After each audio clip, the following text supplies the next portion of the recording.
안녕하십니까, 정훈입니다. 제가 지난주 그 19강 강의에서는요, 이런 말씀 드렸어요. 재물에 대한 욕심, 재산의 명예에 대한 욕망, 그런 오욕이, 그러니까 그런 것들도 보면 재산이라든가 명예라든가 이런 거는 인간의 가장 기본적인 욕망인데, 그 욕망을 마지막 정리가 그렇습니다. 절제할 줄 알아야 되고, 집착하지 않아야 된다라고 하는 거지, 무조건 재산이라든가 명예를 다 버리라고 하는 그런 의미가 아니었습니다. 그 다음에 아마 23장이 그런 내용이 나왔었어요. 스님께서 출가를 하셔서 부모라든가 처자식에 매어 있으면 감옥 같다. 그러니 진정하게 수행이 완성되기 전까지는 부모나 처자식을 멀리 해야 된다라고 하는 그런 부분이 나왔습니다. 실은 오늘은 20강인데요. 제가 제목을 어떻게 붙였냐면, 그러니까 20강 전체 오늘 제가 24, 25, 그 한 26장을 또 이렇게 한꺼번에 아울러서 하겠습니다. 그런데 전체적인 제목을 제가 왜 중생은 윤회를 하는 걸까라고 제가 이렇게 제목을 타이틀을 이렇게 붙여봤습니다. 실은 왜 윤회를 하는 걸까?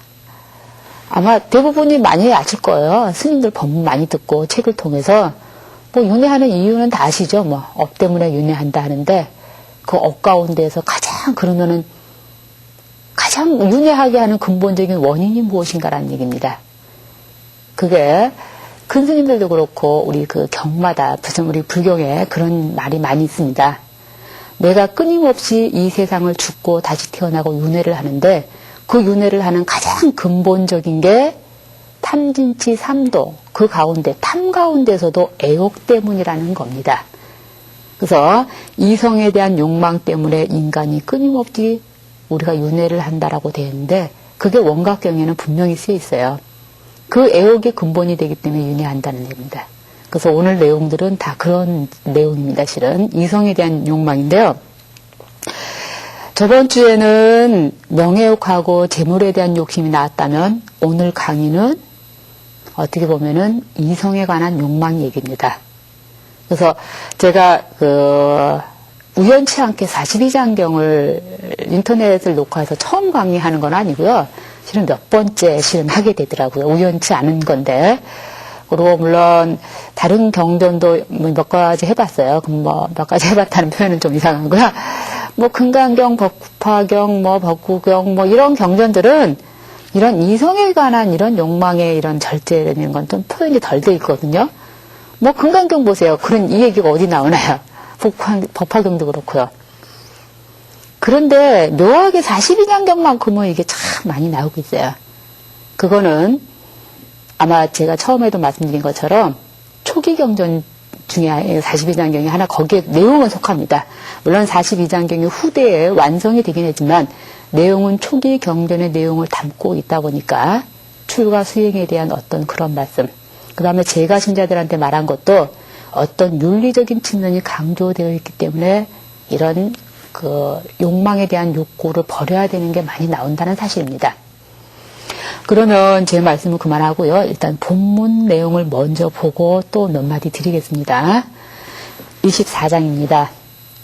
불언 애욕 막심 어색 색지 이욕 기대 무예 레유 일류 약사 이동 보천지인 문흥이도 자의라 했습니다. 물론 부처님께서 어떻게 말씀하셨냐 하면은 애욕 막심 어색이라 이성에 대한 욕망 가운데 애욕만큼은 가장 심한 것은 없다라고 했습니다. 그리고 기대무예 그 이성에 대한 욕망은 또 얼마나 크냐면은 무예 바깥이 없대요.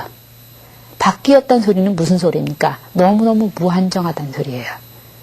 그래서 레유일르 그러니 이게 무슨 뜻이냐면 그나마 그것이 이성에 대한 욕망이 하나뿐이지 망정이지 이 소리야. 하나뿐이지 망정이지 약사이동 만약에 그것이 두 개였다면 보천진 이 세상 천하에 도 닦을 사람은 아무도 없다 했습니다.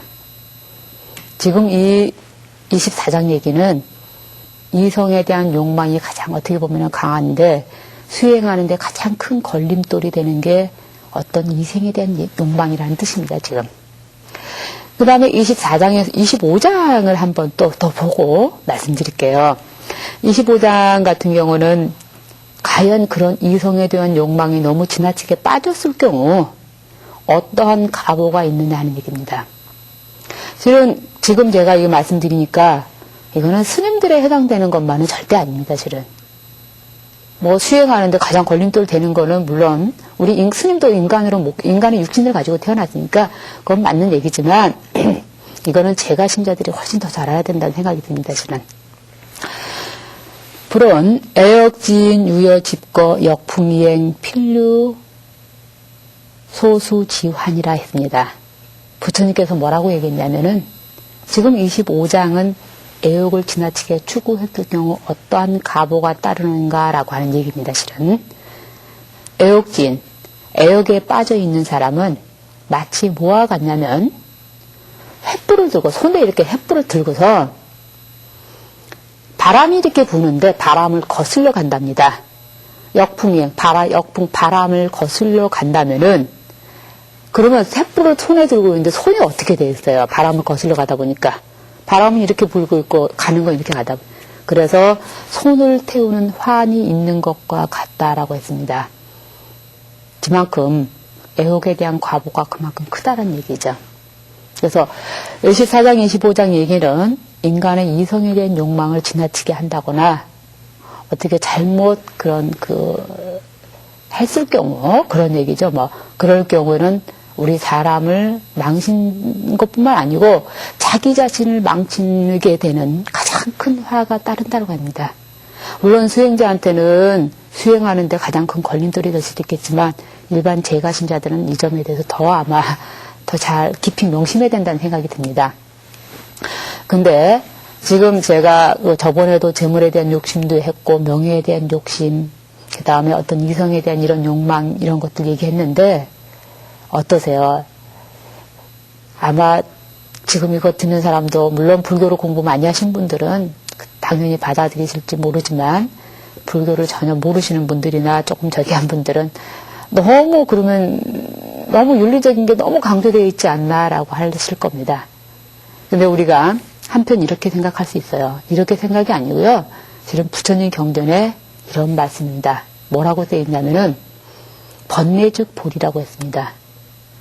내가 번뇌를 일으킨 그 자리가 깨달을 수 있는 자리라는 얘기입니다. 그리고 우리나라의 고려 때 큰 스님이었던 보조국사 스님께서는 뭐라고 말씀하시냐면 땅에서 넘어진 자는 땅을 짚고 일어난다 했습니다. 결국은 뭡니까? 땅을 넘어진 사람이란 소리는 내가 번뇌를 많이 일으킨 사람이에요, 지금. 내가 욕망을 너무너무 많이 일으켜갖고 못된 짓도 많이 하고 내 번뇌를 내가 스스로 막 마음속에 일으킨 거야. 모든 욕망을 다 일으키고. 그런데 또 그렇게 넘어진 사람은 뭘 잡고 일어나야 되냐면 그 땅을 딛고 일어나야 된다고 했습니다. 그 땅을 딛고 일어난다는 것은 무슨 소리입니까? 내가 번뇌를 일으켰던 자리, 욕망을 그렇게 추구했던 자리, 그 자리를 통해서 내가 깨달을 수 있는 자리도 그 자리라고 하는 겁니다, 지금.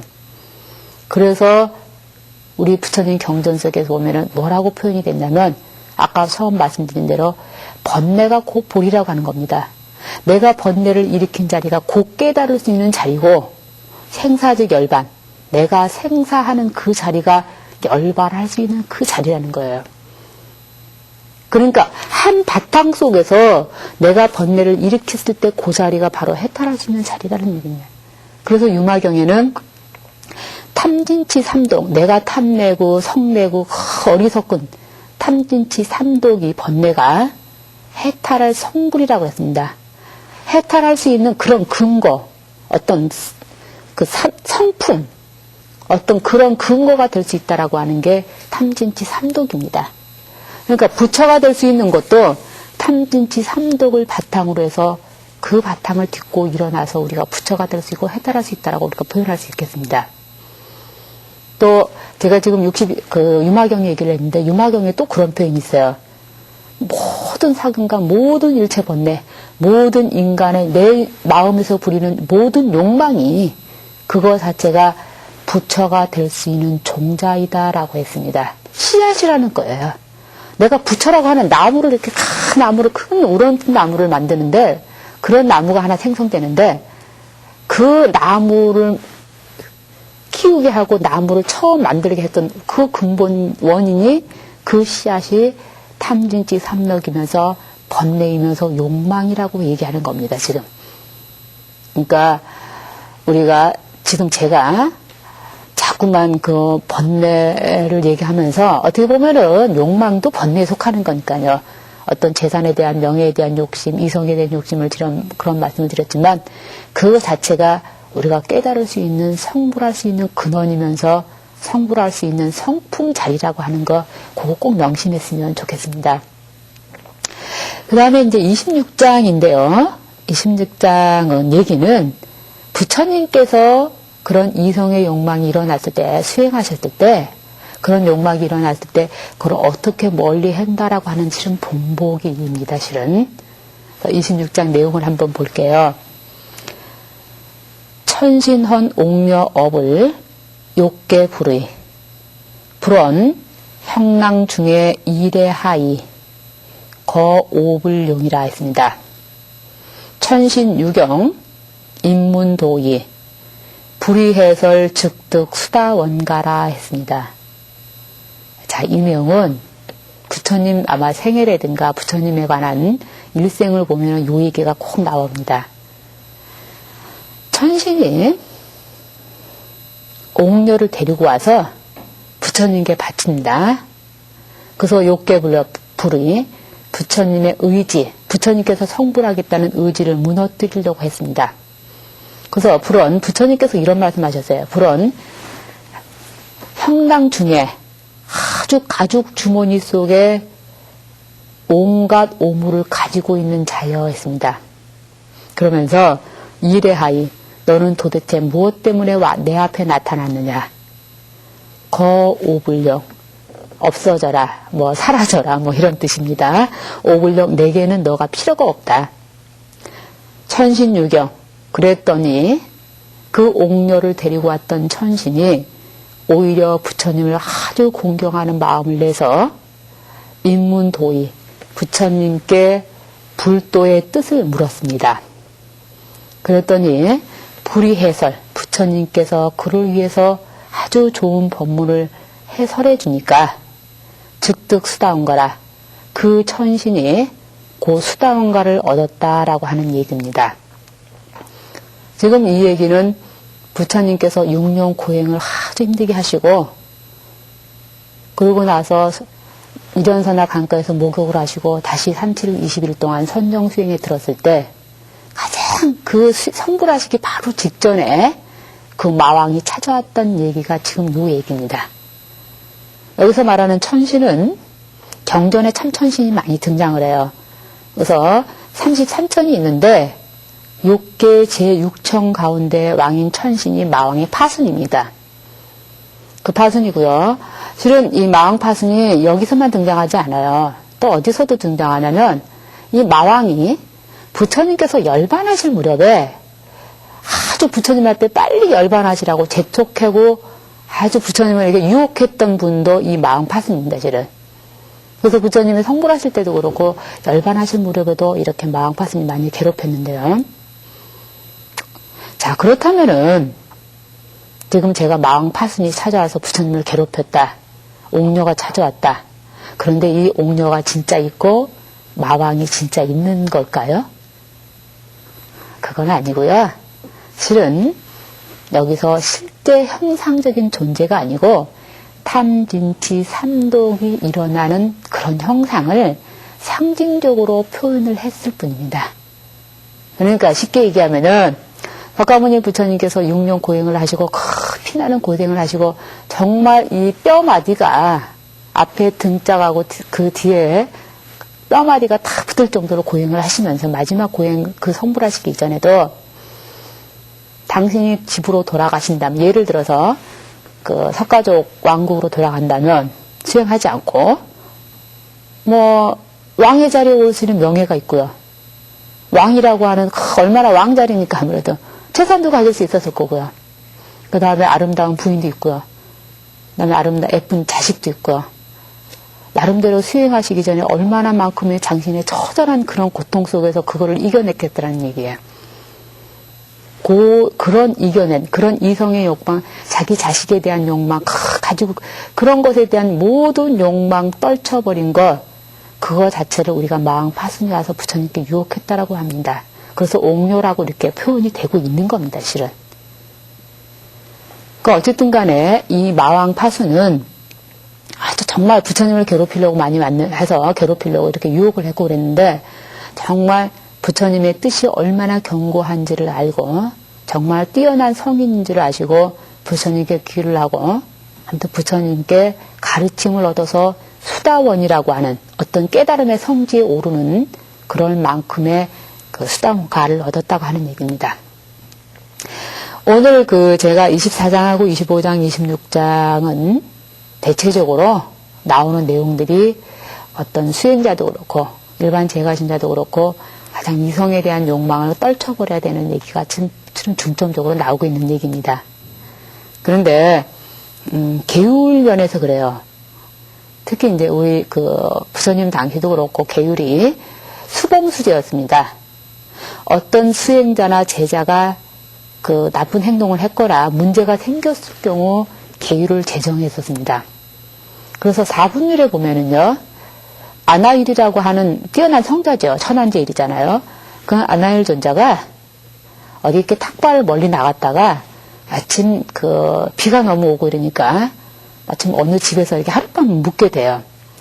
묵게 되는데 마침 그 집이 여인이 혼자 머무는 집이었습니다. 그래서 그 여인이 집에서 혼자 머물러 이렇게 이제 주무시게 됐어요. 그런데 이 여인이 이 아나일 존자의 너무너무 그 아름다운 모습과 아주 잘생긴 모습에 아주 이 아나일 스님을 좀 유혹하려고 했어요. 그런데도 이 아나일 스님은 오로지 참선삼매 수행을 하시면서 굉장히 위의를 지키시게 됩니다. 그때 이 여인이 그 아나일 존자의 그 모습을 보고 정말 귀의를 하고 불교에 귀의를 해서 우바이가 되었다라고 하는 얘기입니다. 근데 이 소문이 점차 시간이 흘러가면서 이상하게 흘러갔어요. 아나일 존자가 어느 여인의 집에서 잠을 잤다.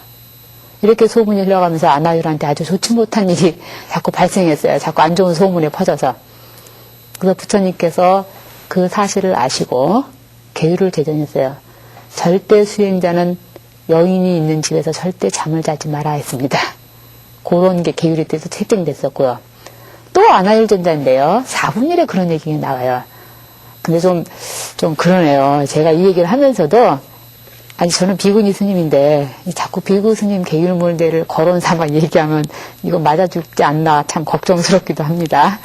어쨌든 간에 이 아나일 스님이 또 길을 가는데 마침 어떤 여인하고 함께 가게 돼요. 근데 그 여인이 어떤 사람이었냐면, 시어머니하고 이렇게 말다툼을 아주 크게 했어요.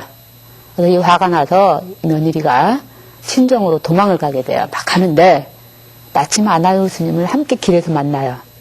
그러면서 이렇게 이제 잠깐 같이 가게 됩니다. 그때 남편이 시어머니하고 싸우고 내 부인이 도망간다는 걸 알고 자기 부인을 잡으러 와요. 집으로 가자고 하려고. 그런데 이 아나일 스님하고 함께 가고 있는 걸 눈에 띈 거예요. 그래서 이 남편이 내 부인이 저 수행자하고 아마 같이 도망을 가나 보다 이렇게 이제 오해를 하고 이 아나일 스님을 막 데려다가 좀 때리고 막 그랬어요. 그래서 너무너무 이 아나일 스님이 막 피가 나도록 맞고 참 스님이라도 별 고를 다 겪죠. 이 얘기 들으면서 그런 생각 안 드세요? 그래서 이 아나일 스님이 이제 얻어맞고 정신을 차리고 잠깐 동안 산매에 들었습니다. 그러고 나서 이제 이렇게 하니까 그때야 이 남편이 정신을 차리고 자기도 모르게 순간적으로 그렇게 이제 막 화가 나서 한 거니까 그래서 이 아나일 스님한테 아주 죄송하다고 참회를 하고 돌아갑니다. 그리고 나중에 이 소식을 또 부처님께서 아셔요. 그리고 나서 부처님께서 하신 말씀이 절대 수행자는 여인과 함께 걸어가지 말라라고 했습니다. 아무튼 계율도 보면 참 많이 있어요. 절대 함께, 그러니까 예를 들어서, 이렇게, 스님들은 비구니 스님은 남자분하고 아니면 이렇게 비구 스님들은 여자분하고 대화를 할 때 방 안에서 문을 닫고 하지 말아라라고 하는 계율도 있습니다. 그러니까 그 정도로 아마 스님들 출가하는 수행자한테 이성에 관한 걸 아마 금하시기 위해서 하셨는지 모르지만 그것 때문에 남한테 좋지 못한 소문도 많이 듣기 때문에 아마 부처님께서 금하셨던 것 같습니다. 근데 이런 것처럼 계율에 이런 문제가 덜어 나오는 것처럼 화두 가운데서도 이런 화두가 있어요. 아주 재미난 화두인데 아마 불교 신자라면 이 화두 많이 들어보셨어요. 파자소함이라는 화두요. 어떤 화두냐면 그냥 화두니까 이 화두에 대한 대답은 아마 다음 주까지 한번 생각해 보세요. 어떤 스님이 아주 열심히 수행하는 스님이 있었어요. 근데 그 할머니 한 분이 이 스님한테 봉양을 했어요. 이 스님 옷도 다 빨아주고 절도 지어갖고 이 스님한테 해주고 아무튼 이 스님이 오로지 수행하는 데 도움이 되도록 아무튼 그렇게 아주 극지극정성으로 받들었어요. 이 스님께 잘했는데 어느 날 이제 20년 동안 그렇게 이 할머니가 이 스님한테 공양을 하셨습니다. 그런데 마침 그 집에 딸이 하나 있었는데 철떡선이가 없는 딸이었겠죠 뭐. 근데 이 딸이 이 스님을 또 그렇게 좋아했어요. 그래서 이 스님을 좋아해서 어느 날은 밥상을 들고 가갖고 스님 밥을 이렇게 이제 스님이 이제 공양을 다 하고 그리고 밥상을 딱 물리고 이 딸이 이 스님 손을 잡고 좀 손도 만지고 얼굴도 만지고 하면서 이 스님한테 막 좋아한다고 표현을 해가면서 막 그랬어요. 그럼 이 스님 얼마나 괴롭겠어요. 그래서 이제 이렇게 물리쳤어요. 그러고 나서 이제 이 딸이 어머니한테 가서 일렀어요. 내가 스님한테 좋아한다고 했는데 스님이 이런 방법도 없더라. 그러니까 이 할머니가 뭐라고 했냐면 그러면 그 다음 날도 한번 그렇게 해보거라 했습니다. 그때 이 스님이 이 딸이 또 그 다음날 밥을 갖고 들어와서 또 이 스님께 또 이제 좀 손을 잡고 막 좋아한다고 해가면서 아무튼 가지나양을 떨고 이랬어요.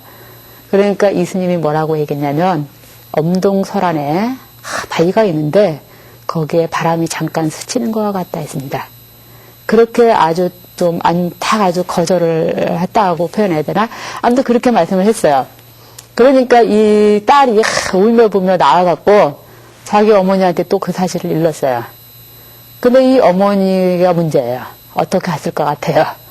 이 어머니가 뭐라고 얘기했냐면 내가 이제까지 저런 스님 같지도 않은 스님을 제대로 공부도 안 하는 스님을 내가 이제까지 떠받들었다니 그러면서 이 스님을 다 내쫓고 저를 불태워버렸답니다. 이게 파자소함 얘기예요. 자, 그렇다면 이게 화두라고 제가 말씀드렸는데 자, 그렇다면은요. 이 스님이 거기서 쫓겨나지 않고 이 할머니하고 또 공양도 받고 어떻게 하면은 이 스님이 거기서 쫓겨나지 않고 잘 견디고 살 수 있을까? 수행할 수 있을까? 이제 어떤 방법이 최선의 방법이었을까? 물론 요즘에 화두 해석하는 사람도 많아갖고 다양한 의견도 있는데 이거는 화두일 뿐입니다. 그리고 각자 생각해 보세요. 어떻게 하면 스님이 쫓겨나지 않고 그 20년 동안 수행했던 절에서 수행할 수 할 수 있을까? 그건 화두이고요. 아무튼 이렇게 화두가 재미난 화두도 많고 또 이런 관련된 재미난 얘기도 많이 있어요. 어떤 얘기냐면 스승하고 제자가 함께 이렇게 길을 가요. 함께 길을 가다가 마침 큰 강을 하나 만나요.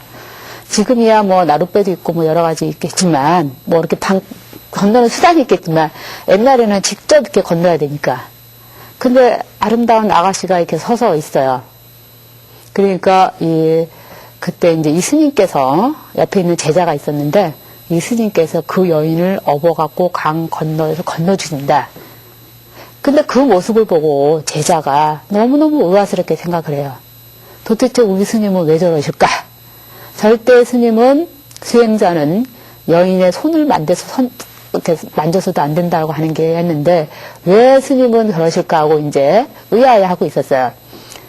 근데 그날 저녁에 이 제자가 고민하면서 스님께 얘기를 했어요. 스님, 계율에 의하면 절대 수행자는 여인의 손을 잡아줘도 안 된다고 그러는데 어떻게 하십니까? 왜 그러십니까? 라고요. 근데 이때 이 스승님이 그런 말씀을 하셨어요. 나는 그 여인을 아까 낮에 다 내려놓았다. 너는 아직도 그 여인을 마음속에 짊어지고 있느냐라고 했습니다. 물론 그 나름대로의 이해를 잘 하실 거라 생각이 들어요. 예를 들어서 어떤 사람이 허우적거리고 어느 여자가 허우적거리고 물에 빠지고 있는데 지나가는 스님이 그냥 지나칠 수 있을까요? 아마 아닐 거예요. 계율문에 있어서는 물론 여인하고 함께 있어서 안 되고 손을 만져서 안 된다 했지만 그런 상황에서는 우리가 건져줘야 될 수 있을 거예요. 그런 것처럼 어느 때에 조율성도 있고 융통성이 있을 수 있다 해준다는 거죠. 하여튼 계율 문제에 있어서요. 근데 제 개인적으로는 그래요. 융통성, 계율, 어떤 조율성 따지다 보니까 너무 계율을 또 어기지 않나 이런 생각도 드는데 엄격하게 지켜야 될 계율은 또 지켜야 된다고 제가 생각합니다. 그 다음에 오늘 제가 했던 말은 이성에 대한 욕망이었는데 우리가 그런 겁니다. 우리 인간의 본질을, 본성을 정확하게 여실주변하게 또 보는 겁니다. 그러면서 내 이성의 욕망이 그런 거라면 그 움직임 하나하나를 내가 자신을 관찰하다 보면은 정말 그 자리는 어떤 자리일까라는 얘기예요. 그때는 우리가 반야신경에서 그렇게 많이 주장하고 있는 공성이라는 겁니다. 내가 그렇게 욕망을 부린다 한들 그 자체의 본바탕에는 결국은 비옥 있는 공성의 자리라고 하는 걸 우리가 자각한다면 어떻게 수행에 더 한 걸음 발돋움하고 일반 제가신자라면은 좀 더 밝은 아니면은 좀 더 불교 수행자라기 보다 불교 신자다운 그런 길을 걸어가지 않을까라는 생각이 듭니다. 오늘은 제가 24, 25, 26장을 한꺼번에 좀 했는데 내용이 다 같은 내용이기 때문에 제가 아울러서 했습니다. 일단 다음에 또 좋은 부처님 진리를 가지고요. 함께 공유할 수 있는 자리를 만들어 보겠습니다. 그러면은 오늘 강의는 이만 마치고요.